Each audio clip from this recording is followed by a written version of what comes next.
que nós temos que discutir? É bem simples. A proposta, o projeto desse desgoverno é capenga, é um monstro, é muito ruim. Acontece que a disputa que nós estamos fazendo é no campo de comunicações. Não é no campo simplesmente do ato em si. Naquela reunião que nós tivemos no Conselho Sindical, onde veio o deputado Bozella, ele disse que no dia seguinte ele ia conversar com o Paulo Guedes sobre o assunto. E eu disse a ele, estou à disposição, meu filho. Se quiser me botar com o Paulo Guedes para debater isso, dando igual para os dois, eu vou me divertir. Porque não tem sustentação alguma. O problema é que nós temos que entender bem isso para poder levar para a massa, levar para o povo. E eu digo, se necessário, a gente ter capacidade suficiente para até, se for preciso, parar o Brasil, se for o caso. Então eu vou expor para vocês, bem rapidinho, 5 razões. Tem muitos mais, tá? Nós podemos esmiuçar o que quiser. Mas tem 5 razões básicas para que a gente brigue pela rejeição da PEC 006 de 2019, esse projeto desse desgoverno que efetivamente beira o absurdo. Em primeiro lugar, há uma grande mentira.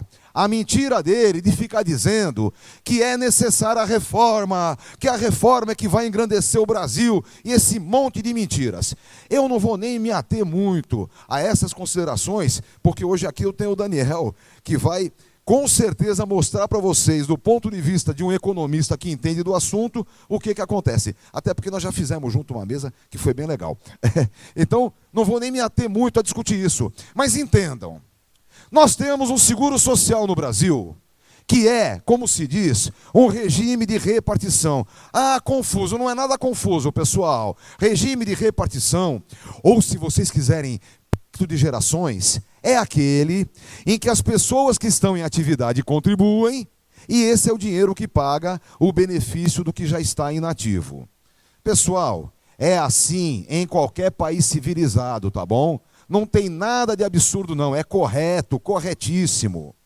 Eu sempre gosto de lembrar, o problema que está acontecendo no mundo hoje é que a tecnocracia reclama que o trabalhador cisma de aposentar e continuar vivo. Antigamente morria rapidinho, né? Agora fica vivo mais tempo, fica muito caro. Para ainda, fez menos filhos. Fazia 15, agora 2 só, acha que tá bom. Vamos parar com a gozação. Longevidade, controle da natalidade são avanços da humanidade que a gente deve saudar. É bom e não é ruim não. Aí alguém diz, mas aí o seguro social fica mais caro. Pessoal, o seguro social fica mais caro, na realidade, quando as condições econômicas são muito ruins. Quando as condições de trabalho geram invalidez.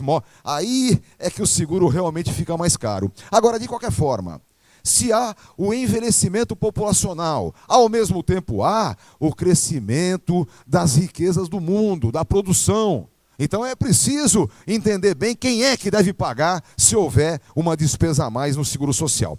Só que além disso, já aconteceram reformas, meu povo. Em 98 houve a primeira reforma.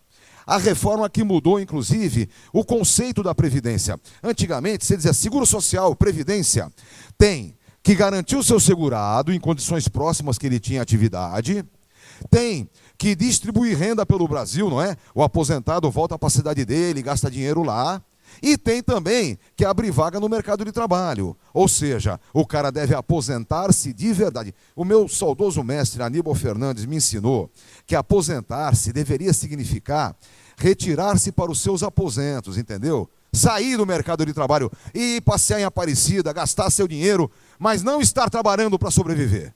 Então, a briga começa nesse sentido. Em 98 isso mudou. Em 98 a emenda 20 disse que o principal mesmo da Previdência é o equilíbrio financeiro e atuarial. Começa aí a palhaçada. Veja, o cálculo atuarial, aquele estatístico, né, que diz qual é a chance de ganhar na loteria, essa ideia do cálculo atuarial é algo que o nosso sistema nunca fez. Teria obrigação de fazer e nunca fez. De novo, o nosso regime é um regime de repartição. O servidor público foi a bola da vez em 2003. Eles estão agora dizendo que vão equiparar os benefícios. Opa. Isso já aconteceu, pessoal. quem fizer concurso para ser servidor público federal, não tenha dúvidas, vai se aposentar como se fosse vinculado ao INSS. O mesmo cálculo, o mesmo limite, a mesma forma de contribuição. Acabou! Quem é que tem direito a aposentar pelo último salário? Quem já estava no sistema antes e pegou as regras de transição. Então, olha, as emendas já aconteceram. Vou dizer mais. Do ponto de vista da lei ordinária, da lei comum, o trabalhador só perdeu. Perdeu na pensão, perdeu no auxílio-doença, perdeu tudo. Só perde. E agora o cara vem me dizer que a reforma é necessária porque senão o Brasil... Vamos parar com a mentira. Eu ainda vou acabar de alinhavar, aí vocês vão me dar razão logo nesse primeiro ponto. O segundo ponto, qual é? É simplesmente a desconstitucionalização das regras. Pessoal, eles querem tirar as conquistas de 1988, eles querem tirar da Constituição. É um negócio muito simples de entender. Artigo 40 e artigo 201, e o tal do 201A que faria lá a capitalização, eles dizem, as regras serão objeto de uma lei complementar. E aí, as regras de transição que dizem eles que vão negociar, só tem validade até uma lei complementar. Entendam? Para mudar a Constituição é 3/5 e vai e volta no Senado 2 vezes. Para mudar uma lei complementar é 50% mais 1. Ou seja, um governo que consegue comprar, não é difícil, 50% mais 1 do Congresso vai brincar de lei complementar como quiser. Então vamos entender bem. Retirar as normas da Constituição significa efetivamente uma negociação pífia, mentirosa. Isso torna, inclusive, a PEC 006/2019 impossível de negociar. Ela é inegociável. Como é que eu posso negociar alguma coisa se aquela negociação que eu faço hoje, eu posso no ano que vem perder? Que brincadeira é essa? Então, a segunda razão para que a gente rejeite esse absurdo é a retirada das normas da Constituição.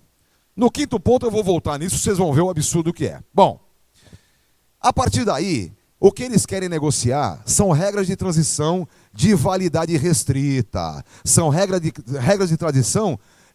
transição limitadas. E são, na verdade, um saco de maldades inacreditável.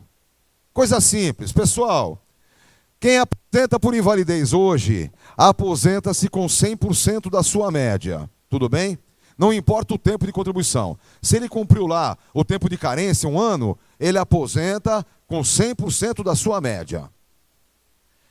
Uma pensão por morte hoje paga também 100% do que seria a aposentadoria do falecido.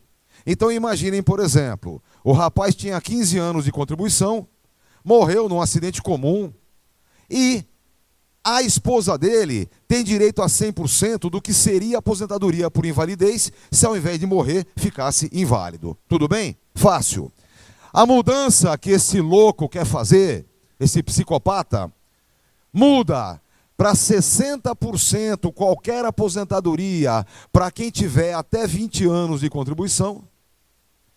E a pensão por morte passa a pagar 50% da aposentadoria, mais 10% para cada dependente. Vou traduzir, é fácil.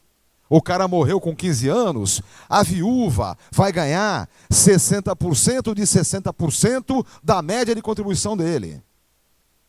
Está de bom tamanho a maldade? Não para por aí. A maldade segue mais à frente. Por exemplo, uma das coisas que eu acho que na negociação eles vão tentar enfiar a goela abaixo é a tal da idade mínima. A idade mínima significa, na verdade, a extinção da aposentadoria por tempo de contribuição. Ela deixa de existir, passa a ser só por idade. E, ao mesmo tempo, eles querem crescer de 15 anos, que é a carência hoje, para 20 anos.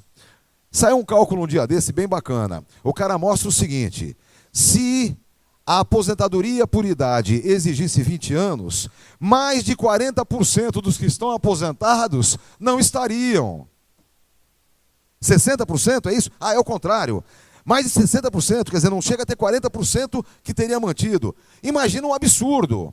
Ainda bem que você me corrigir. Mas Mas imagina, acho que eu troquei. Imagina um absurdo que isso representa para quem está lá. Aí alguém vai dizer: ah, esses vagabundos não chegaram a trabalhar 20 anos? Opa.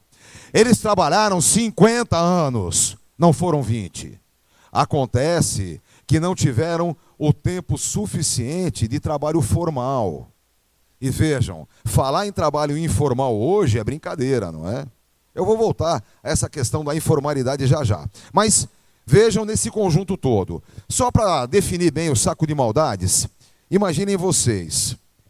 Existe um benefício hoje, que é o benefício da LOAS, da Lei Orgânica de Assistência Social. Beleza? Está lá escrito na Constituição: idoso em condição de miséria tem direito a um salário mínimo.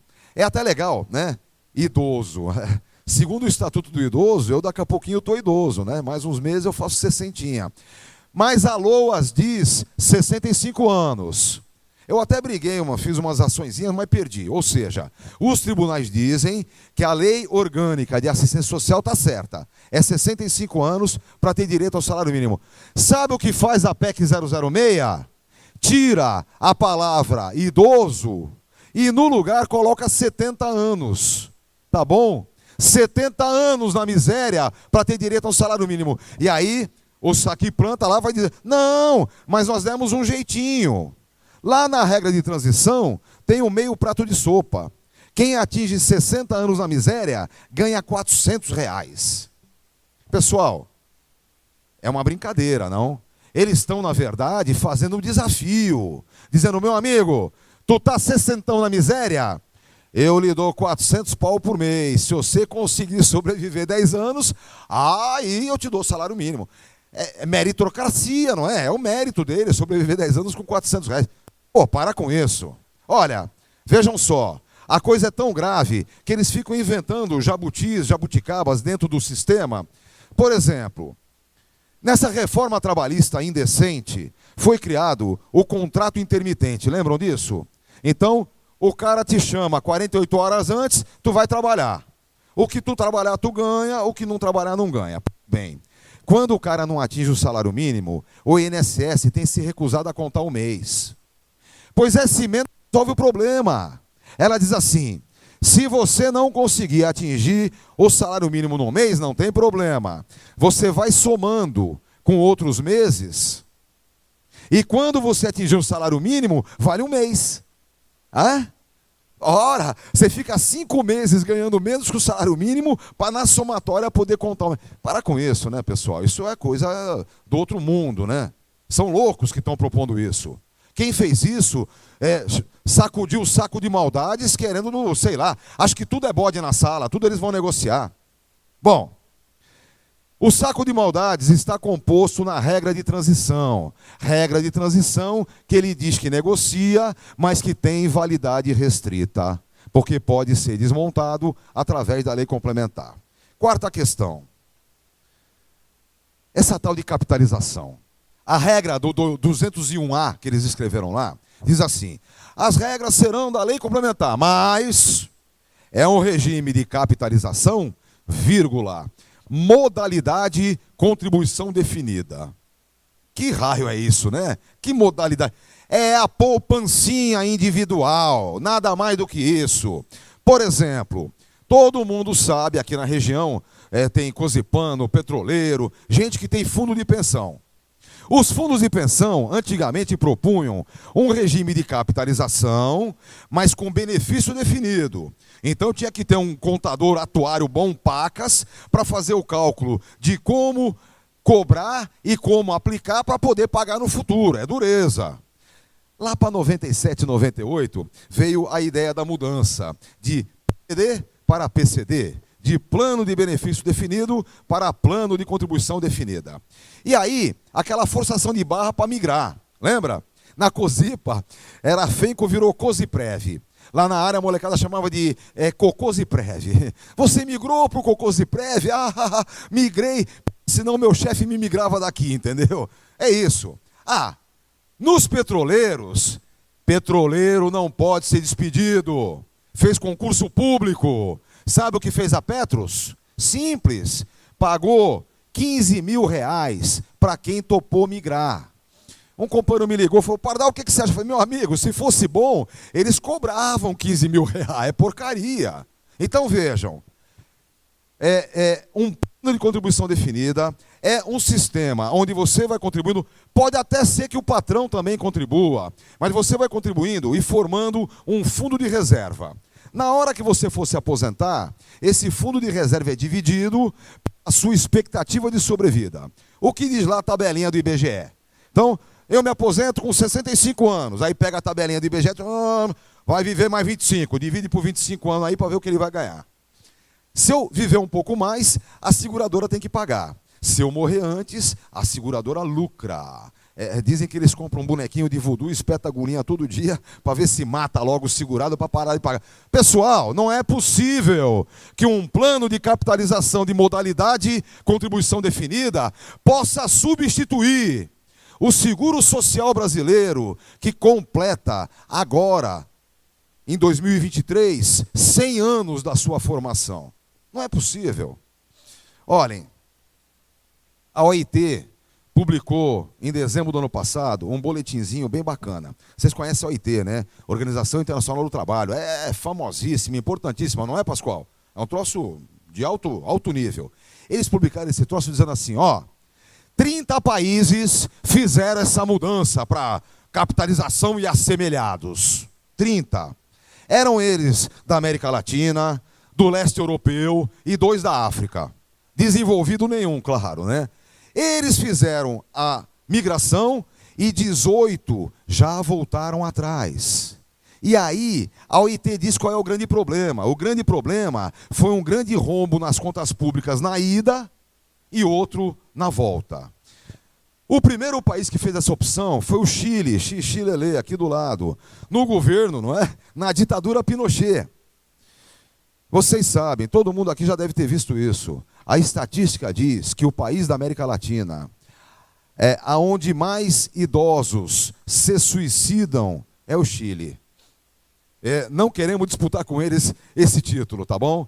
Preferimos que os nossos idosos possam continuar vivendo. Eles estão se matando porque não tem dinheiro para comprar comida. Estão se matando porque tem vergonha de não pagar as contas. É por isso que eles estão se matando. Então, vamos entender bem o que está acontecendo. O quinto, eu não sei nem como é que eu estou de tempo aí. Então tá bom. O quinto tema, a quinta razão. A quinta razão, pessoal, é aquela que fecha a mentira que está na primeira. Eles estão dizendo que a nova Previdência é para garantir a molecadinha e os velhos. Acontece que não garante ninguém.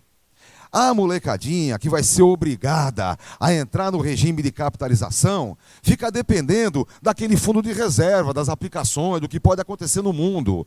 Pessoal, o que vocês acham que as patrocinadoras obrigaram os seus trabalhadores a migrarem do PBD para o PCD? Não, eles continuam pagando. Veja, as patrocinadoras também contribuem no PCD. E por que obrigaram a mudar? Simples. Porque um PBD que no final não consegue pagar, vai sobrar para o patrocinador. E um PCD que não consegue pagar, não paga. É fácil. Você tem um fundo de reserva que a inflação transforma em zero. Matematicamente é até mais fácil. Zero, por qualquer que seja a sua expectativa de sobrevida, vai dar zero mesmo. Então não é possível que um sistema desse seja a substituição do seguro social brasileiro. Isso não é possível. Vejam, se o regime de repartição tem como garantia do pagamento dos benefícios do mês as contribuições do mês, como é que ele sustenta a partir do momento que o regime de capitalização é uma contribuição que ele arrasta consigo a vida inteira? Quem vai pagar? A União. Opa. Se a União pode pagar, significa que não há rombo nenhum mesmo. O rombo que vai se criar com essa implantação do plano de capitalização é muitíssimo maior do que qualquer rombo que eles possam apresentar hoje. Muitíssimo maior. Agora, para fechar,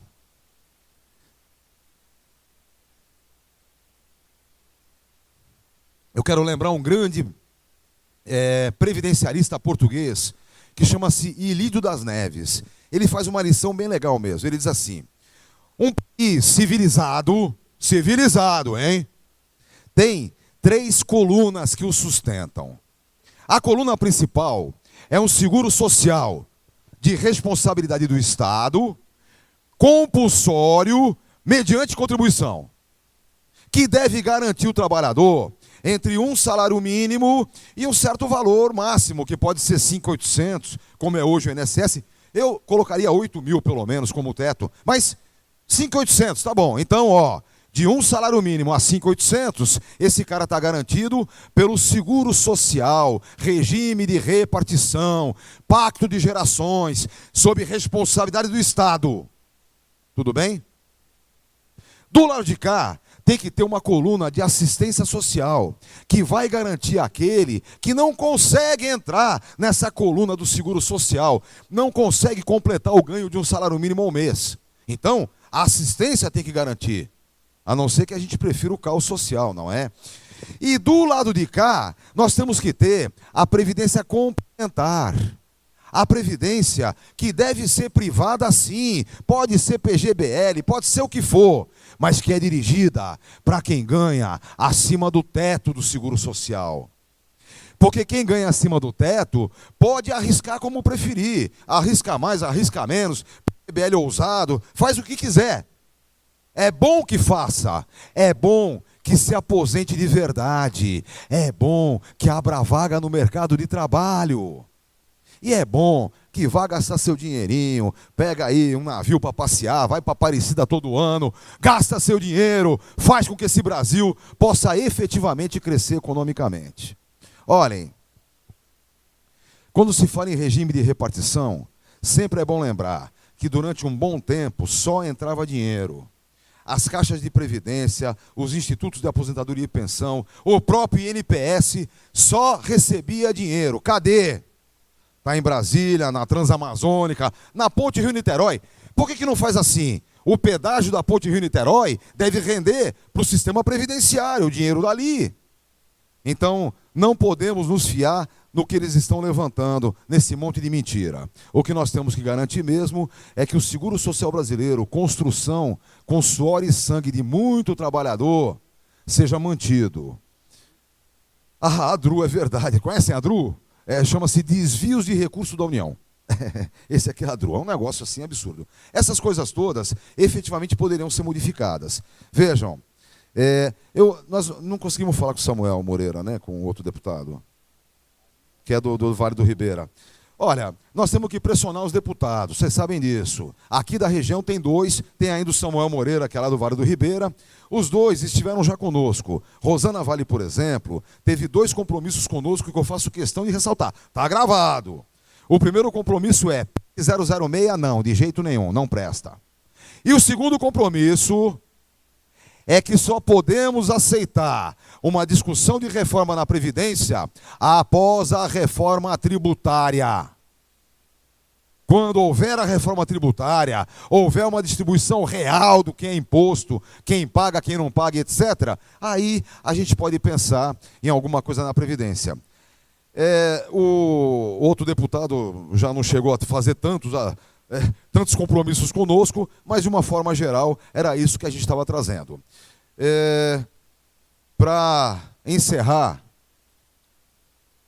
é preciso que a gente pressione, é preciso que a gente compreenda e é preciso que a gente espalhe o conhecimento, que a gente espalhe a grande mentira que eles estão colocando.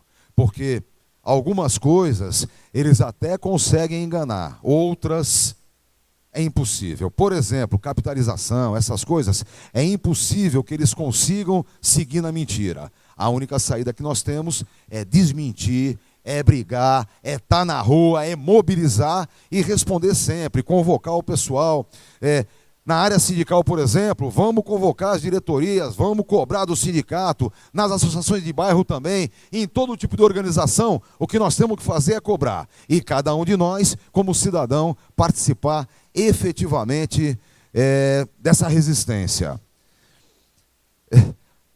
Eu nunca tinha pensado na minha vida que um dia a palavra de ordem da gente teria dentro dela a palavra menos. Né? Nunca menos, a gente queria sempre mais. Dessa vez, é nenhum direito a menos. Muito obrigado, um abraço para todo mundo.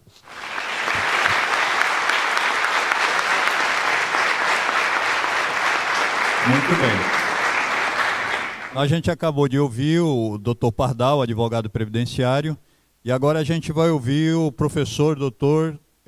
Daniel Vasques, da Unifesp, da Universidade Federal de São Paulo, que está também aí na dobradinha junto com o Pardal já, né, pelo que soube, não é a primeira vez. Sem mobilização, sem conversa com as pessoas, né, vai ser muito difícil, né? Mas a partir do momento de que essas pessoas que o Flávio falou, né, uma porcentagem alta de pessoas que desconhecem o projeto, a partir do momento que elas conhecerem, fizerem as suas contas, eu tenho certeza que vai haver pressão para que esse projeto não passe. Tá? E é isso que a gente precisa fazer nesse momento, né? Dar argumentos e conversar com essas pessoas, com base nesses argumentos, com base, né, no seu cálculo, no que vai acontecer com você, o que aconteceria com você se essas regras já estivessem em vigor, e se é esse o pacto social que a gente quer, se é esse o futuro que a gente quer para os nossos jovens, que todo mundo quer chegar lá, quer se aposentar, e se é isso o que a gente quer ver, a situação que a gente quer ver os nossos idosos daqui para frente. Tá? Essa conversa completar o que o Pardal já disse aqui muito bem, eu fiz um levantamento de alguns dados e queria apresentar, então, para vocês. E a principal motivação minha é destacar que esse projeto, em primeiro lugar, ele prejudica todos. Né? Todos perdem. Todos. Né? E a partir do momento que você tratar todos igualmente, por consequência, a gente está fazendo uma injustiça. Né? O princípio básico da justiça social é o quê? É tratar desiguais desigualmente, né? Tratar iguais igualmente. Essa reforma da Previdência, ao tratar todos, né, com a mesma régua, né, ao impor perdas, né, porque a reforma da Previdência, eu vou apresentar, eu já coloco aqui. A reforma da Previdência ela tem um único foco, né, que é o foco nas despesas, nas reduções dos benefícios. Em nenhum momento ela se preocupa com a receita. Né, se preocupa, né, com fontes de financiamento, discutir fontes de financiamento, num contexto de reforma tributária, tá, ela vai numa única direção, que é de corte. Inclusive, dentro da proposta da Previdência, ela abre mão de uma parte de receita, para vocês verem, né, que essa questão do déficit aí não é tão urgente assim. Então, o foco da minha apresentação vai ser esse, e eu vou tentar trazer algumas informações, alguns dados para vocês aqui hoje. Tá?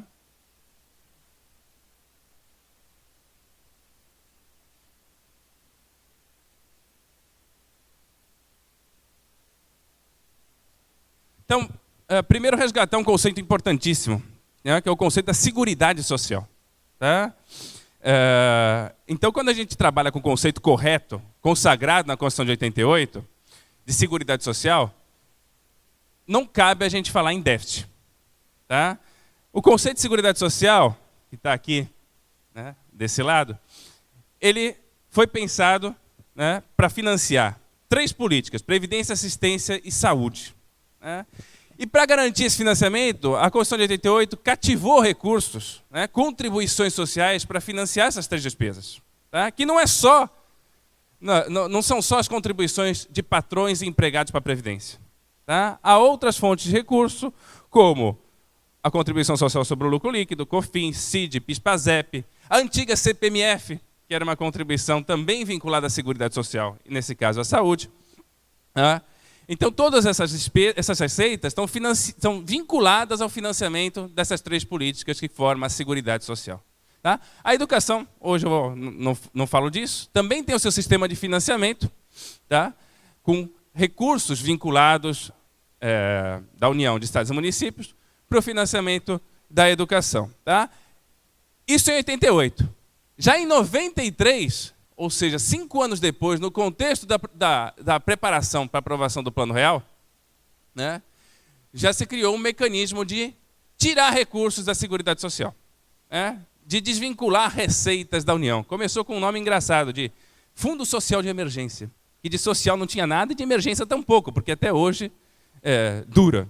E depois usaram o nome certo, deveria ser esse que o Pardal falou, desvio de recursos da União, mas é desvinculação de receitas da União. Então, na Constituição, de maneira autorizada, se desvia, inicialmente 20%, e chega hoje a 30% de recursos que deveriam estar 100% destinados à Seguridade Social, mas que são autorizados a serem usados para outras fontes de financiamento. Se eu trabalhar, então, com o conceito... e a PEC do teto agrava ainda mais isso.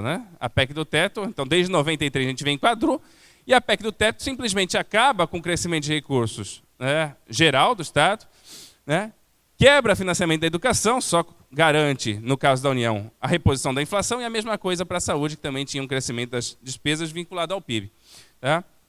Então, a gente tem dois hoje constrangimentos claros que vêm sendo utilizados para justificar uma reforma. Mas se eu trabalhar com o conceito de seguridade social, portanto, eu não vou ter o déficit da Previdência. Não posso falar em déficit. Aliás, até mesmo quando se trata só dessa parte da Previdência, é errado trabalhar com o conceito de déficit. Porque na Constituição também a Previdência é tratada como tripartite. Devem financiar a Previdência patrões, empregados e o governo, e a sociedade em geral. Então, o déficit da Previdência é a parcela do governo. O governo não existe em nenhum país do mundo uma Previdência que se equilibre só com contribuições de patrões e empregados.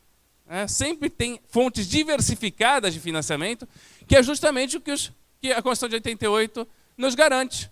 E de fontes diferentes, não é só o emprego, é o lucro também, são contribuições sobre movimentações financeiras. Então, esse é o espírito, é o conceito de Seguridade Social do Brasil e do seu financiamento. Se eu trabalhar com Seguridade Social, até 2015 a gente não tinha déficit. A gente teve uma queda em 2015, mas ainda preservava superávit na Seguridade Social. A partir de 2015, o país entra numa espiral negativa, numa recessão profunda, e não se recupera até hoje. E aí você tem uma deterioração das contas públicas. Mas não é por conta da Previdência. É por conta da espiral negativa, do baixo desempenho econômico, do desemprego, que mina ali as fontes de financiamento, as bases de financiamento da Seguridade Social. Então, o conceito de Seguridade Social é que deve ser trabalhado. E mesmo quando eu entro, assumo a visão só da Previdência, pegando de um lado, então, apenas a contribuição para a Previdência de patrões e empregados, e do lado da despesa apenas os pagamentos feitos dos benefícios previdenciários, então você tem uma despesa superando a receita ali já desde 95. E ela vem ali embaixo, está vendo aquela linha ali embaixo? Seria, então, o saldo negativo de receitas de previdência e despesas de previdência. A participação do governo, de outras fontes, a participação do governo, o governo inteirando no financiamento tripartite da Previdência. Agora, quando eu olho essa linha, eu vejo que em alguns momentos o déficit da Previdência diminui. Olha lá, você vem no início dos anos 2000, ali, você tem 1,5, cai para 1,5 em 2003, por exemplo, e ele vai, ali a partir de 2007, quando um país começa a ter um ritmo de crescimento econômico um pouco mais acelerado, uma taxa de desemprego menor e uma taxa de formalização também maior, você tem uma redução e esse déficit chegaria a 0,8% do PIB. Fica 0,8, 0,8, 0,8 até 2014, e aí entramos 2015, 2016, 2017, 2018, numa espiral negativa. Então se propõe fazer uma reforma da Previdência no momento, e se justifica um déficit elevado no momento, não por culpa do sistema, mas por conta do baixo desempenho econômico, sem dúvida nenhuma. Isso sem contar, que são 61 bilhões retirados com desvinculação de receitas da União da Seguridade. E também aqui abaixo, você tem em 2016 um montante de 142 bilhões, isso fluxo, tá? Tanto a DRU quanto as desonerações, tá? As desonerações são anualmente. Ano que vem vai ter a mesma DRU e a mesma desoneração incidindo, tá? 142 bi de desoneração em 2016, 61 bi em 2015 de desvinculação de receitas da União, tá? Se eu for pegar o estoque, tá? Isso fluxo, todo ano tem. Você tem um estoque, uma dívida acumulada de empresas com a Previdência, tá? Algumas delas são de massas falidas, de empresas grandes que já não estão mais, mas outras, ao contrário, né? São de empresas que estão aí, né? Que mostram fôlego, né? E que, portanto, se deve pensar pelo lado da receita em buscar recuperar esses créditos que a Previdência tem. Tá? Falando de JBS, estou falando de Marfrig, né? Outro frigorífico, então grandes empresas do agronegócio, tá? Algumas instituições de ensino superior que perdem o seu caráter de não lucrativo, né? E que estão recorrendo e, portanto, não pagam porque estão recorrendo, mas perdem porque têm grandes lucros. Estou falando da Mackenzie, por exemplo, e outras instituições luteranas de educação, né? Algumas prefeituras, grandes prefeituras que devem para o sistema de previdência, banco, Bradesco é um dos grandes devedores, tudo fonte oficial da Procuradoria-Geral da Fazenda Nacional, né? Créditos escritos na dívida ativa da União. Tá? Se eu somar o estoque com o fluxo, eu teria aí, né, 600 bilhões, isso em 2016, poderia estar atualizado isso, de recursos que poderiam, né, ser a prioridade. A primeira prioridade, então, recuperar o financiamento, recuperar o crescimento econômico. Tá? Então, quando me perguntam, enquanto economista, Daniel, não tem que, então, mexer nada? Eu falo, enquanto economista, nós temos que recuperar a economia do Brasil, nós temos que recuperar o crescimento econômico, nós temos que recuperar o nível de emprego. Tá? Nós temos que fazer uma reforma da Previdência. E aí, né, se a sociedade quiser discutir a parcela de recursos que destina para a Previdência, se faz um debate na sociedade sobre isso. Tá? Muito bem. Então, mas vamos lá, vamos entrar nos argumentos do governo. Tá? Então, vamos olhar a proposta. Isso tudo está fora da proposta. Tá? Isso tudo não está na mesa. Tá? Então, eles vão argumentar que há um déficit da Previdência, mostram o valor anual, esse déficit de 265 bilhões, segundo o realizado em 2018, mostram, né, que há necessidade de reformar porque as pessoas estão vivendo mais, né, isso é bom que elas vivam mais, tá? É verdadeiro que as pessoas vivem mais, tá? É a fonte do IBGE, então há uma expectativa de vida, né, de quem chega a 60 anos, esse é o cálculo correto também, o indicador correto, não é a expectativa de vida ao nascer, mas a expectativa de vida de quem chega aos 60, 65 anos, ou seja, na idade de se aposentar ainda, quanto que receberia, então, o benefício, em média, né, estimativa, tá? E mostram ali o quanto que eles querem a meta de 1 trilhão, né, uma obsessão por esse 1 trilhão para quê? Para ir para a educação, para ir para... Ninguém diz para quê. Né? Aliás, nem pode ir para a educação porque está com teto, está tudo congelado. Tá? Então, esse 1 trilhão aí é uma meta, se faz né, e não se vê qual seria, então, uma reforma possível de ser feita. O que eles querem fazer para 1 trilhão é uma reforma impossível de ser feita. É o fim a pergunta é essa, né, do debate. Nova Previdência ou o fim das aposentadorias? Essa reforma de 1 trilhão é o fim das aposentadorias por uma boa parte, eu vou demonstrar aqui, dos trabalhadores e trabalhadoras do Brasil. Tá? Bom, o primeiro ponto é a redução geral dos benefícios, mas eles começam com uma cortina de fumaça, né? Que é uma redução, olha lá, né? Dentro do próprio exposição de motivos do Ministério da Economia, eles admitem lá, alteração nas alíquotas do regime geral. Estão abrindo mão de 27 bilhões de receita. Tá? O foco nunca foi a receita, sempre a redução do benefício. Então, como um atrativo, né, eles estão colocando, olha, vai ter uma redução. Né? Para quem ganha até 1.700, hoje paga 8%, Então, quem ganha um salário mínimo, perdão, vai pagar 7,5%, 0,5% a menos. Né? Para quem ganha R$2.000, vai pagar 8,25 e hoje paga 9. Tá? Para quem ganha o teto, por outro lado, pagar 11, pagaria 11,68. Tá? Só que pouquíssima gente. Eu estou falando de uma previdência, gente, é bom dar esse número logo de cara, que 66%, 2 a cada 3 pessoas recebem um salário mínimo de benefício. Tá? 85% recebe 2 salários mínimos de benefício. Isso que eu estou falando da previdência. Só 17%, né, ganham mais do que 2 salários mínimos de benefício previdenciário.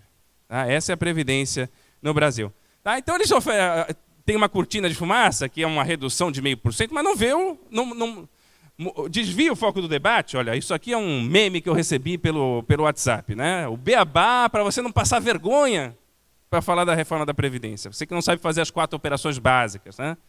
Então diz, olha, quem hoje paga 8, paga 7,5. 9, 8,5. Tá.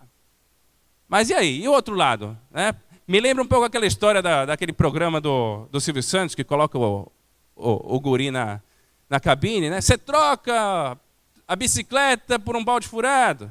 Você troca menos 0,5% por menos 40% na sua aposentadoria. O desvio de foco é esse. Tá? O desvio de foco dizendo que vai tratar todos, vai unificar regime geral com regime público, e o Pardal já falou que isso já foi feito em 2003. Tá? Para quem entrou depois da regulamentação do fundo complementar, já está pagando o teto, pagando sob o teto a Previdência. Tá? Porque antes, quem estava no regime público, não sei se tem a situação de alguns de vocês aqui, e quem ganha acima do teto já está contribuindo acima também. Né? Hoje a contribuição máxima no regime geral é R$650, menos R$650. Né? Os 11% no setor público sempre incidiu sobre o salário da pessoa.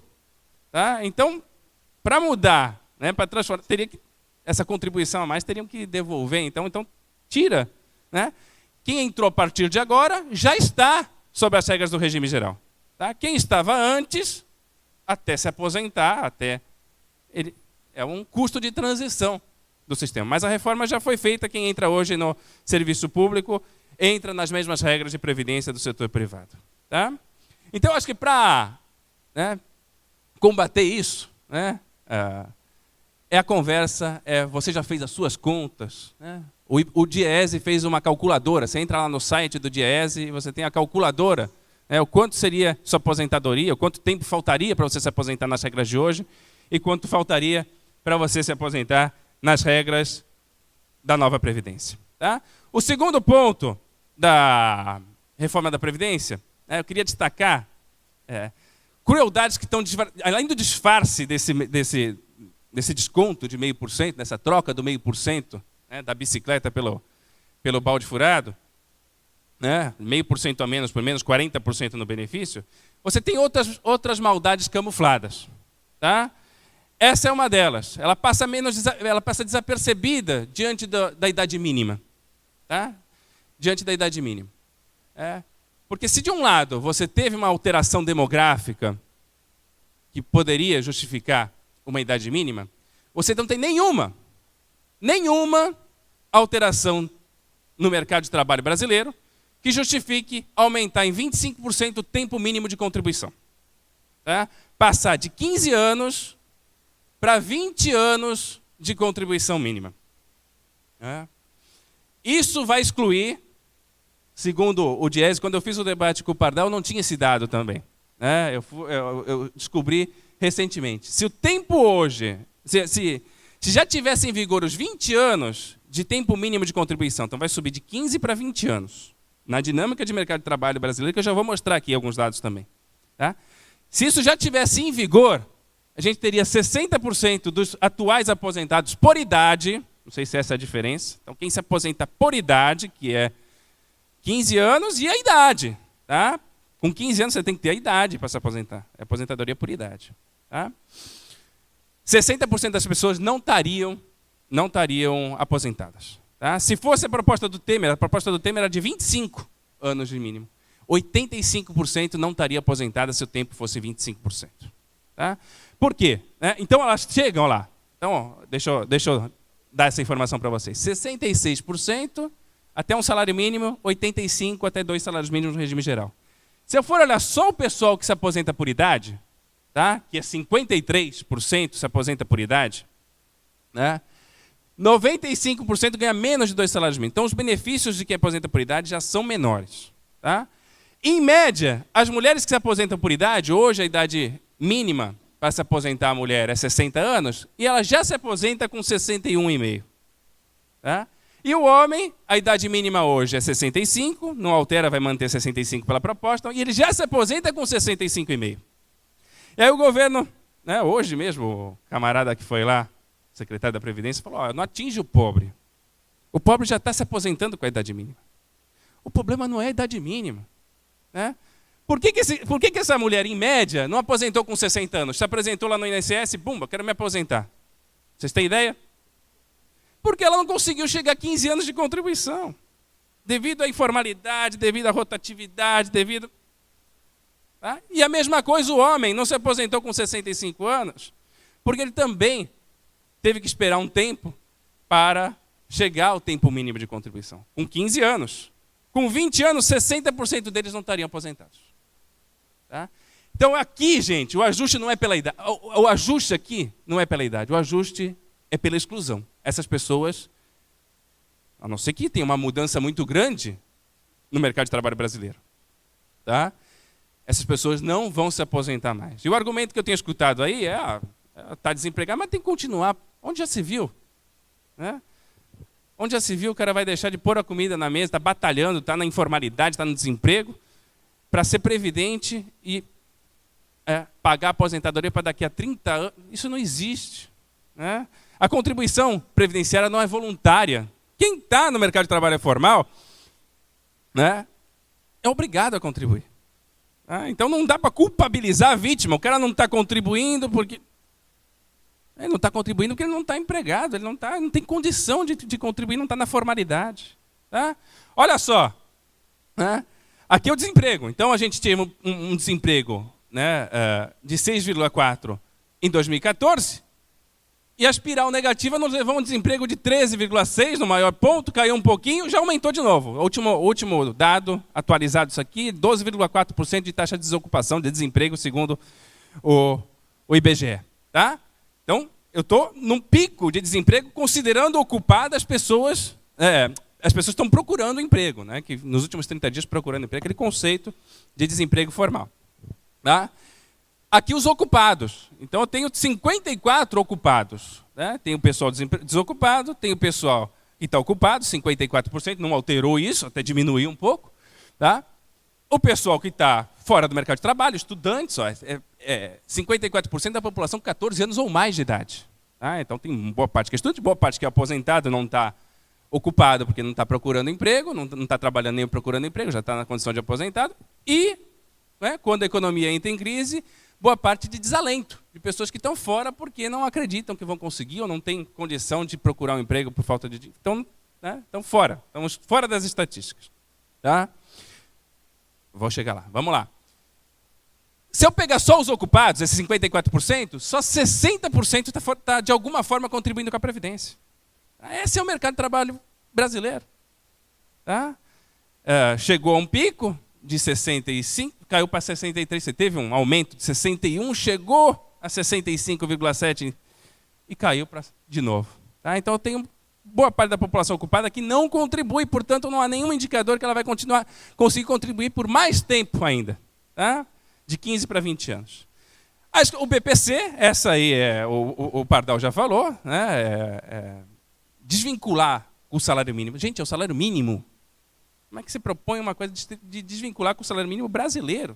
Não estou falando do salário mínimo europeu, porque há países na Europa cuja aposentadoria é menor do que o seu salário. Mas eu estou falando do salário mínimo brasileiro, não do salário mínimo europeu. Tá? Então, propor, né, desvincular o BPC do salário mínimo também é outra maldade. E não é só o BPC, é o benefício por invalidez também, o Pardal já comentou. Tá? Então, hoje você tem 100% do benefício na invalidez. Tá? vai ser 60% até 20 anos e mais 2% se ele tiver contribuições maiores que 20 anos, tá? Na invalidez. Tá? Podendo ser abaixo do mínimo. Tá? Então, se ele contribuía com o salário mínimo, como é o caso do salário-benefício de 66%, e ele se acidentar e não poder mais trabalhar, se aposentar por invalidez, ele não vai receber um salário mínimo, vai receber 60% do salário mínimo, R$ 598 em valores de hoje. Tá? E a mesma coisa acontece na pensão por morte. Tá? 60% sobre 60%. E também abaixo do salário mínimo. Tá? Admitir benefício abaixo do salário mínimo é algo impensável, impossível. Né? Não dá para admitir, né, benefícios abaixo do salário mínimo. E isso que vai acontecer com quem se acidentar, né, se estiver perto do mínimo, ou até mais que o mínimo. Né? Se tiver contribuindo com 2 salários mínimos, vai cair a 60%. Essa é a conta que as pessoas têm que fazer. Tá? Aqui, gente, a gente está falando de aposentados atuais, porque não tem regra aqui na pensão por morte, não tem regra de transição. O evento, né? Então morreu sobre as novas regras, recebe pelas novas regras. Então estou falando dos aposentados de hoje, das futuras pensionistas. Tá?